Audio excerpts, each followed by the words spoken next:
Alright guys, we're see if I can do one go at this. Just a review of the Yaesu VX-8GR. Got a lot of ground cover, but this is by far my favorite radio, and so I wanted to give a kind of detailed review. So without further ado, let's get into it. So if you notice, just like most standard ham radios, it's got two VFOs, so you can switch between the two different channels that you're listening to at one time. It's got an automatic repeater shift, and so right now I'm on the repeater frequency 146.9 megahertz, and as soon as I key the mic, it see it shifts down 600 kilohertz. Got a lot of other features, memory. Hold on, switch between the bands. So now you're at the APRS band 144.39 megahertz, and if you hold it, then it goes to your A band. It says that right in the bottom left corner, your A band, and you can switch between the two just by that, the up and down arrows. So the let's see here. Oh yeah, the memory. So the really nice thing about the 8GR versus the 7s and below is the amount of memory and the amount of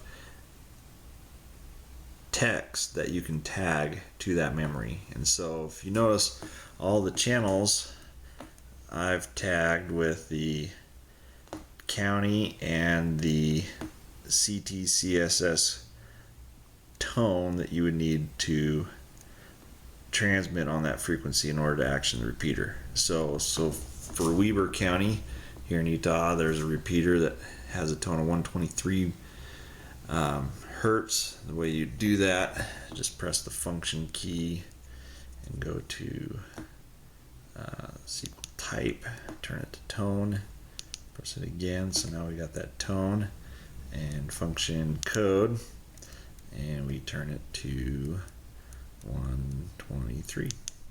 So now we got the tone in there, and if I were to press that, I might be able to hit the repeater and broadcast. So that's your menu number one, mostly your radio controls. The next menu option that you get is your GPS. Right now the GPS is currently off. It's GPS. There is very limited functionality for this GPS. It basically just gives the APRS, the TNC modem, your current position. However, you can store up to 10 points, 10 waypoints with this GPS receiver. And then your station list. The station list is basically beacons. So as we scroll through here, we can see all the ham radio operators that are beaconing their position. And if you click on a beacon, you get their call sign, typically their radio type, and you would get their distance and direction away from you. And a lot of times you'll get a little text message. So this ham radio operator is listening to 447.8 megahertz. So just band key to get back. This is really useful, especially when you go into an area that you're not familiar with. A lot of hospitals will broadcast a beacon, repeaters sometimes, weather stations. Well, let's see if I got a weather station in here. Right there. So band. So weather station 58 miles away. Their temperature was 50 degrees, and it looked like their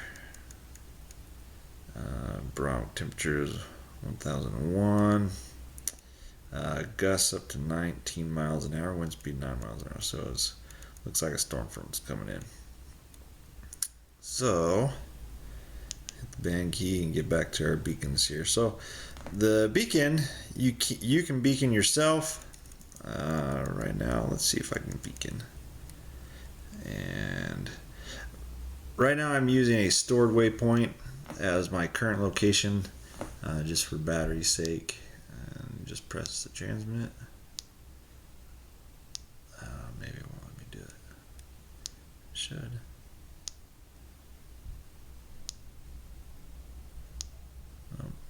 No, it's not gonna let me beacon. Anyway, you just hit the transmit right there, and I think your GPS power has to be on in order to beacon. Anyway, without further ado, we'll move on to the APRS message. APRS message is basically, I hate calling it this because it's not really anything like it, but to explain it to somebody who has never done it before, APRS messaging is kind of like text messaging between hams.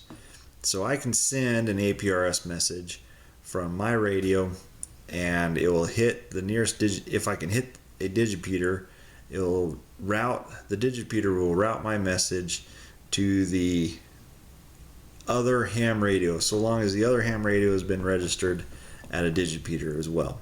So very similar, well, similar in function. The technicalities are extremely different, but similar in function to text messaging. The way you do that, basically, to start one, you just press the home key, and we can send a text message.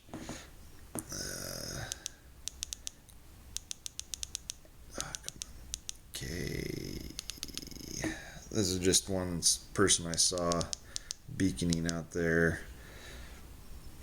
Let's just see if we can see how fast I can type out a V. And then you got it. There was a -9, and we'll just do a test.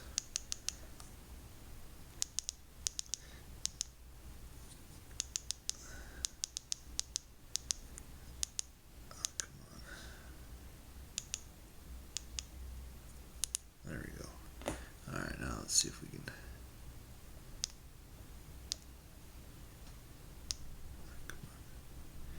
Hold on. Should just transmit. Well, it looks like I can't transmit, but without the GPS power on. So, sorry if you don't get to see the end result. Point is, let's see here. Let's just go back to menu. Basically, if I sent the message, it would show it here as in the call sign, and it would do 4 attempts to try and reach that call sign. And if it didn't get it, then it'd give you a little dot. If you got it to the call sign, it'd give you a nice star. So that is pretty much your basic functionality. The one thing I really want to highlight, memory. By the software, you can do all this through the keypads, but when you're managing 500 frequencies, it gets really cumbersome. I use the RT Systems Radio Programmer. Works extremely well, and like that a lot. Let me give you one other example. Now, it comes with this rubber duck antenna. My first suggestion was to take this and huck it as far as you can throw it, but every person needs a good dummy load antenna, because that's about all it's good for. It really doesn't work so well. So I went and bought this diamond antenna,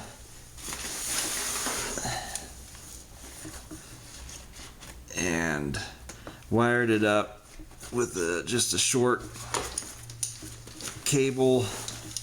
And so on my backpack, while I'm hiking and doing my job, I can just wire in the radio like this, clip it to my backpack,